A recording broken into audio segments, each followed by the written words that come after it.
पुत्रपौत्रधनं धान्यं हस्त्यश्वादिगवेरथम् प्रजानां भवसि माता आयुष्मन्तं करोतु माम् धनमद्भिर्धनं जपेत् सरसि जनिलये सरोजहस्ते धवलतरां शुकगन्धमान्यशोभे भगवति हरिवल्लभे मनोज्ञे त्रिभुवनभूतिकाम् लक्ष्मीं प्रियसखीं देवीं नमाम्यच्युतवल्लभाम्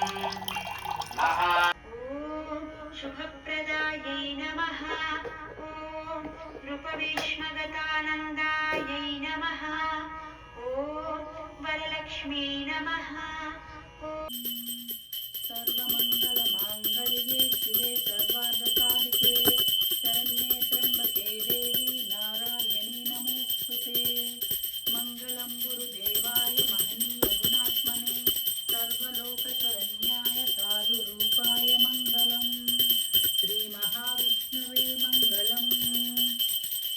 श्रीलक्ष्मीदेवी